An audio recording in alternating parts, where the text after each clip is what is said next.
Okay, my name's Phil Buehler. I've been not an academic.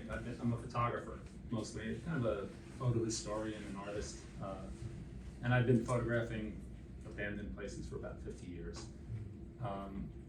And if anybody was at the annual conference in 1984, I presented then on a 120 slide carousel when it was in Newark. So what I'm going to do is just, this is a book I'm working on titled The American Journey. It's about 50, 60 places of the many more I photographed. I'm going to give you maybe 8, 10, depending on how quickly. I don't talk as fast as Matt, like an auctioneer, but I'll try. And I'm just going to give you a sprinkling of how I've used this in my artwork and elsewhere. And this is how I got started. I was 11 years old. This movie came out. Left a big impression on me. Yeah. It's kind of a view at the future, or in the movie, it's a look at the past. And that's the kind of way I see abandoned places. I feel like I'm a time traveler. Like I can go backwards or forwards, or I'm in the present. This is what I shot my first camera. I got a Nikon FTN. And of course, this is the Jersey City waterfront, all the detritus, kind of mirrored what a little bit. This is New York in 1973, which is kind of not the way it is anymore, but it was heading in the direction of Planet of the Apes.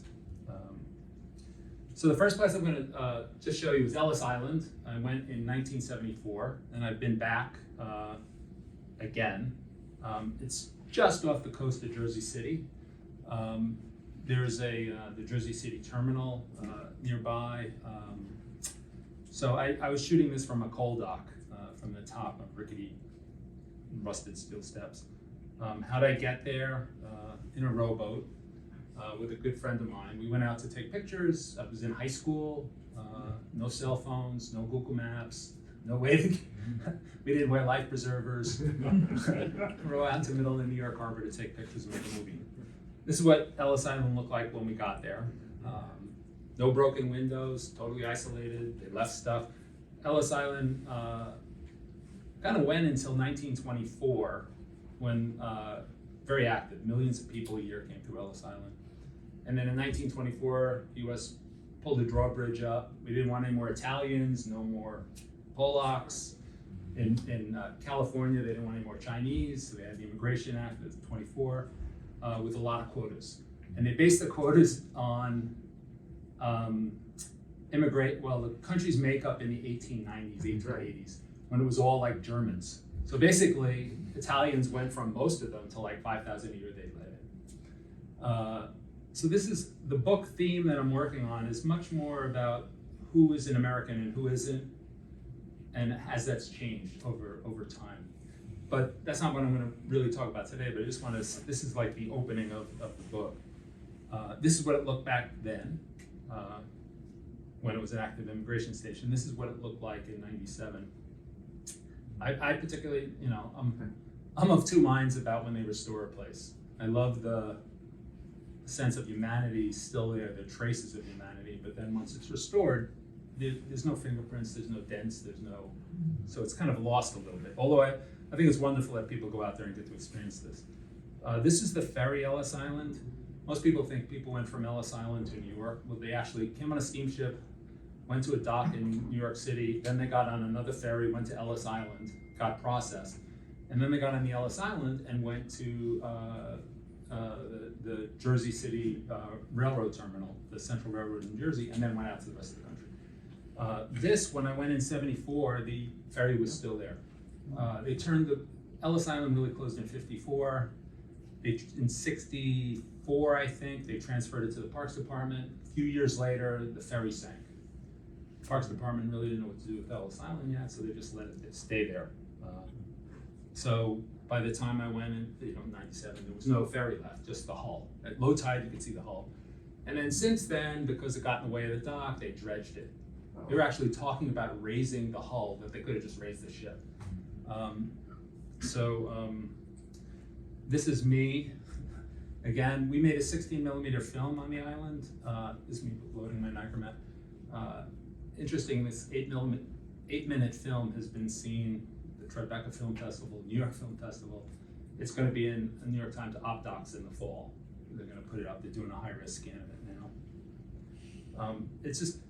It's nice. I always feel like it's nice. The stuff I do never gets old. Second, one of the early places I photographed was the World's Fair. This was the first place I ever went to that I had been to when it was alive. That's me. There's my camera. Unisphere in the background, my mom and my two brothers. If you fly into LaGuardia Airport, I'm always looking out the window. This is what the view of the World's Fair.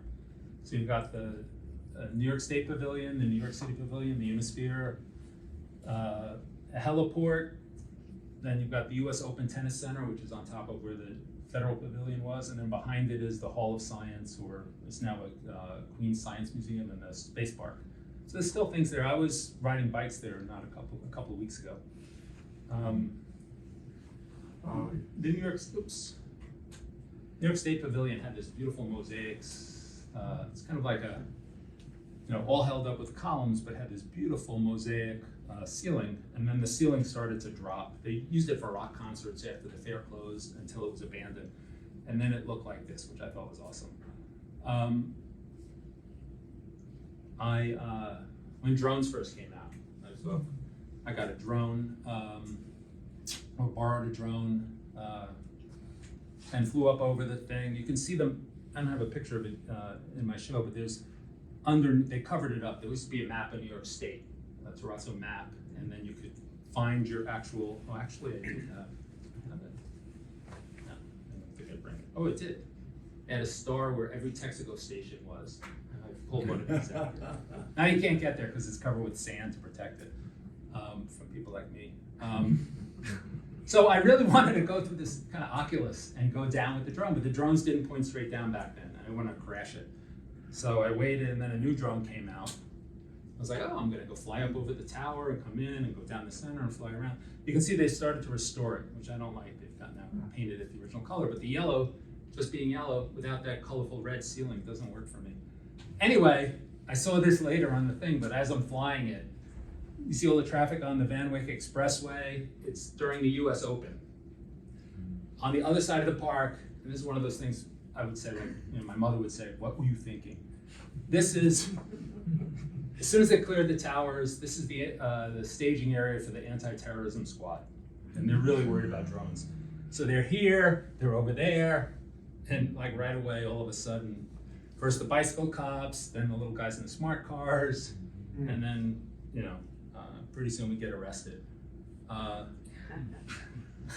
It was, got a summons for two things. Well, flying a model aircraft in an unapproved part of the park, and then avigation in and over the city. Avigation is flying an aircraft, landing or taking off an aircraft outside an airport, which is like this little drone.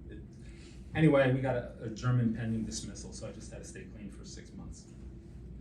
I hounded Philip Johnson's secretary for like 3 years until I got in to see him, and got to ask him about his building, the New York State Pavilion, and what it was like to have his own ruin. This is really ultra-modern thing, it's a ruin, and he's the architect. He was about 95 at the time, and he said it's neat, but it's not much of a ruin. There's no ivy growing up the columns. So I went out and planted ivy on the columns, and then it got up about 50 feet, and then the Parks Department didn't like that. They cut it down. But they had a competition for what are we going to do with the pavilion? It has no use. And then all these submissions came in about these grand ideas of turning it into things, and I was like, no, just, I love that it's a ruin because I love ruins. This is what Philip Johnson said. Everybody does, I think. They just don't love them enough to leave them. So I wanted to make it like a folly garden, like outside of Paris, so you can kind of just go in. So Sarah Celentano, who's a art historian, and I wrote this proposal. Of course, we didn't even get honorable mention because that's not what you would say. It's just leave it alone. It's not a. Here's the Conmar Zipper Company was once the second largest zipper company in the world, based in Newark, founded by a Jewish immigrant from Lithuania. On the top was the largest neon sign on the Eastern Seaboard, Conmar, the Major Zipper. Major Zipper was the mascot or the symbol. It was this big Grenadier Guard, and there's an expression, think Yiddish, dress British. This is, I think, symbolic of that. There are bullet holes in it because it's Newark, and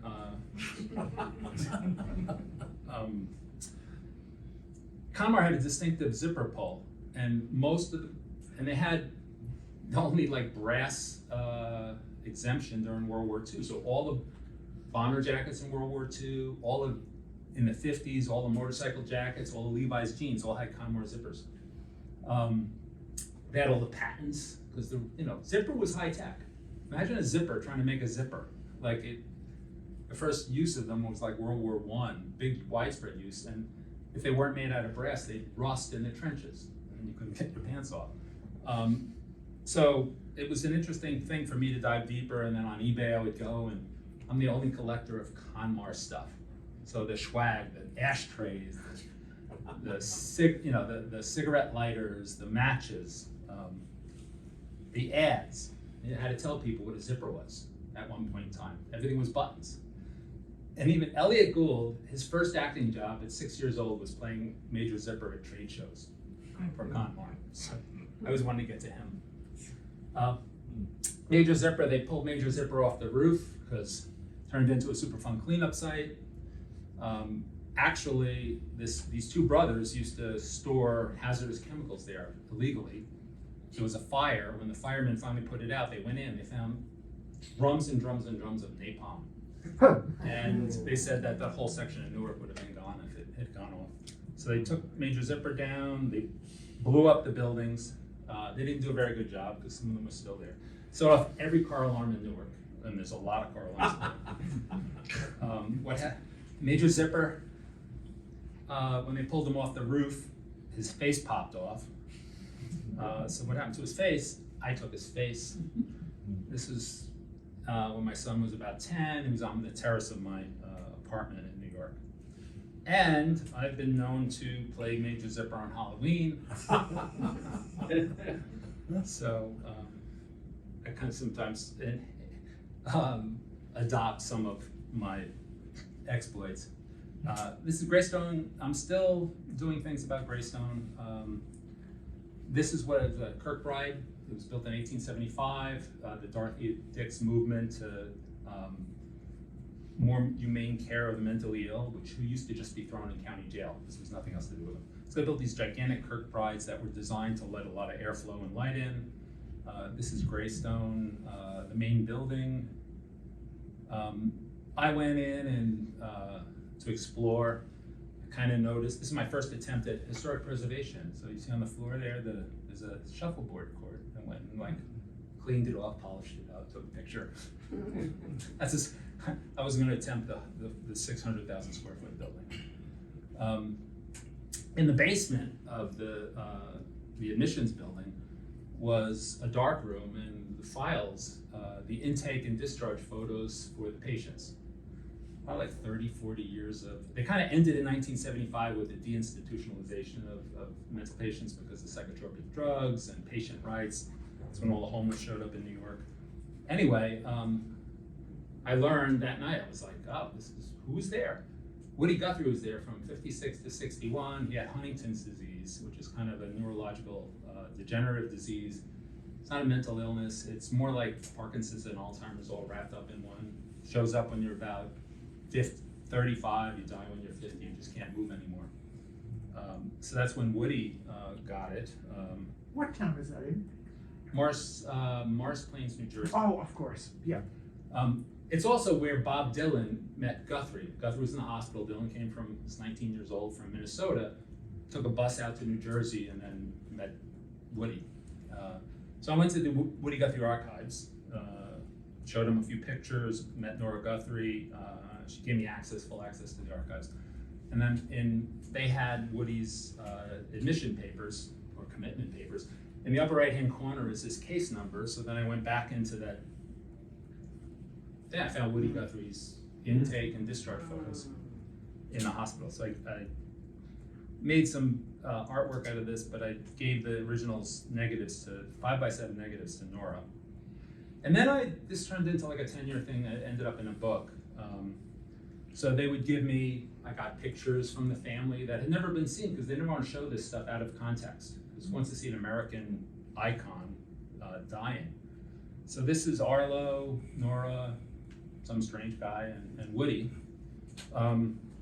So I would go back and photograph the same spot and show you what it looked like then. Here's one of Woody, and Woody still had a sense of humor because he would pose himself in strange places, and Nora and Jody, his other son. Woody, Marjorie, his second wife, and Nora. So there's the book I did. This, you'd be happy to know, was printed on a Heidelberg. Massive, block-long machine. And in the United States, incredibly expensive. And then I did a kind of a DVD extra of interviews. And some of the interesting, like I found Woody Guthrie's third wife. Nobody talked to her in 40 years. I looked for her forever. And then I found her in Long Island. And also I found one of his doctors. I looked through all the medical papers that the Guthrie archives had, called up all these numbers for it took like a year. And then everybody was dead. Because 1961, they were a doctor, and this is 60 years later. I finally found Dr. Kachalobo, who actually remembered Woody, and nobody had ever talked to him before. So and then of all those people, half of them have died since I did it. So this is kind of a peek at the inside of the book. It's a lot of quotes, Woody's writings, juxtaposed with pictures. People would give me photographs that had, these are from Sid Gleason. Every hospital had a piano at every wing. Then the book spurred this preservation movement for the hospital. This is a drone shot of the hospital. Here's what happened. We lost. They tore it down to make, Chris Christie was the governor of New Jersey. It's a Republican county. They wanted ball fields. Nobody wants to remember a psychiatric hospital, even though it was on. Long story, but these students wanted to do historic preservation.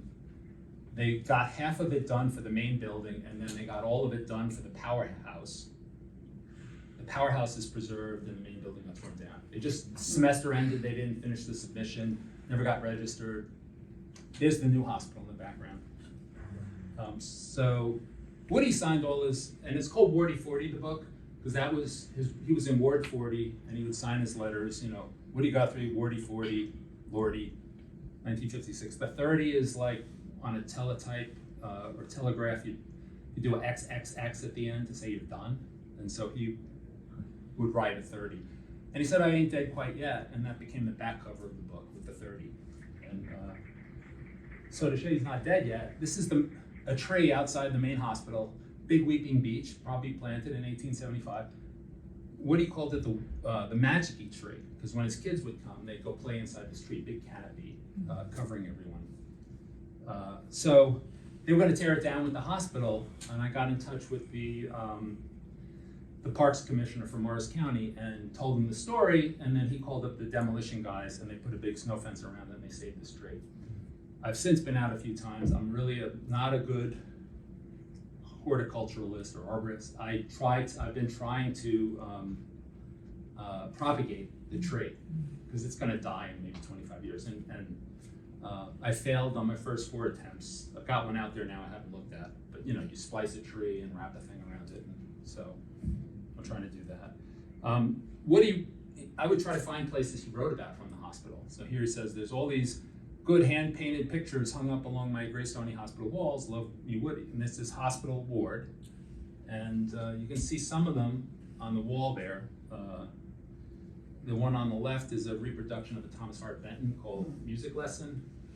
Nora particularly liked this because Benton painted a folk singer from New England who was writing about whalers. Woody wrote about riding rails and stuff, but so they were gonna tear it down. The contractor for the demolition said, "You want anything, come get it."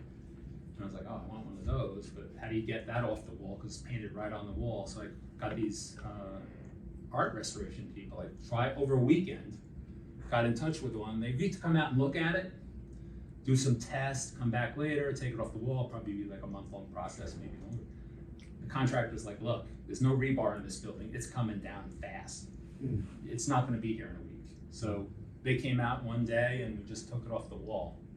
And then it went into their studio for 3 years as they, in their spare time, painstakingly took out with postage stamp things.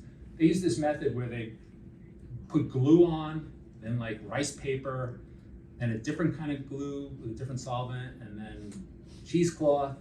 Then they chip it away from behind, and they fix the back of it onto something like canvas, and then they peel all the stuff off the front. Wardy 40, the ward door to 40 for the exercise yard was still there. Got that, weighed like over 100 pounds. That went to the Woody, so a lot of this stuff is now in the Woody Guthrie Center out in Tulsa, Oklahoma, where they moved the archives. Next door is where they just built the Bob Dylan archives. So last time I was in Tulsa, I was talking to the Guthrie archivist, and she said Dylan came through on a tour of the Woody Guthrie Center and Archive, and in the back room where they store all the stuff is this gigantic crate. And he was like, "What's in the crate?" And there's 2 doors to Greystone. He goes, "They said it's 2 doors to Greystone." He goes, "I've walked through those doors." And I thought that was really cool, that we saved this little piece. And they're talking about making it part of a display. Originally, they were talking about the door. They were going to use one of the doors between the Guthrie Center and the Dylan Center as a symbolic thing. Is Wayne Hills Mall. This is more recent. I took the photographs and had a show all within the same year. This is malls are dying. They're getting killed by Amazon. It's a whole subculture that's disappearing. This is the Wayne Hills Mall, Wayne, New Jersey. It was gone within a month of me photographing it. Sam Goody. They sequentially closed off sections of the mall. Sam Goody had been closed 10 years earlier, and they just put up a wall and it was back there. So when I did my show in a gallery in the Lower East Side, so photographs, I wanted to contextualize it. So it was built in 1973. I was a senior in high school, just got my driver's license. I'd been to that mall. I got all 100 top 100 albums from 1973. I organized them, not like chronologically or whatever. It was like music to drive by, music to make out by, music to dance by. And then had a vintage from the same year record player that people could come, and a lot of kids would come and play records for the first time. They've never touched vinyl. Then I got curious. I found this article from like 15 years earlier about the last Santa Claus at the mall, and I found them, and I had them come to the show on weekends, because the show we had the opening on Black Friday, and then closed it after Christmas. So every Saturday and Sunday, Santa Claus would come out and say hi to the kids, Dave Conley. I'll jump to a ship. It was more industrial. This is the fastest ocean liner ever.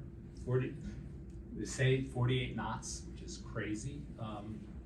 Held the Blue Ribbon until Richard Branson beat it in a hydroplane or something. So anyway, it was like in use until 67. I mean, the 707 killed it, built in 52. It sits now at a dock in Philadelphia. If you're ever in Philadelphia, you can kind of drive by it.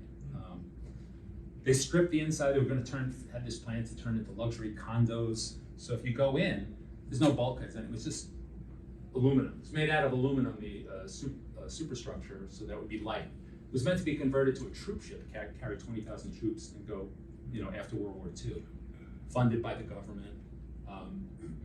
So this is what it looked like when I photographed. This is kind of what the dining room looked like. Now my mother gave me this picture. She said, "Oh, you want to see his grandmother on the ship in 1952." I learned one thing. It's like, why is she so sad? And then when I think about it, it's 1952. She's going back to Germany for the first time since before the war. She came from Germany. and she's gonna go see all her relatives, and Germany's all bombed out. So it's gonna be like, this is not a cruise where you're in a big conga line. And then the second thing I learned was I took a picture of me with my grandmother, and putting the tripod up so I could get in the picture. I kept going like, wow, this guy was tall. And then it dawned on me that was my grandfather, and I only knew him when I was a little kid. So he was taller than me. He's probably like 6'6". Wow. Westinghouse Plant's in Newark. I originally wanted to photograph there, but there was a show there's going to be an art exhibit about the museum, and I was like, oh, it's going to be totally over photographed. So I got the Star Ledger to let me into their archives, and I found obituaries of people who had worked at the plant. So, and then what I did was I hung them on long strips of newsprint, and this is the School of Architecture down the center of the staircase between two buildings, in this kind of atrium-lit area.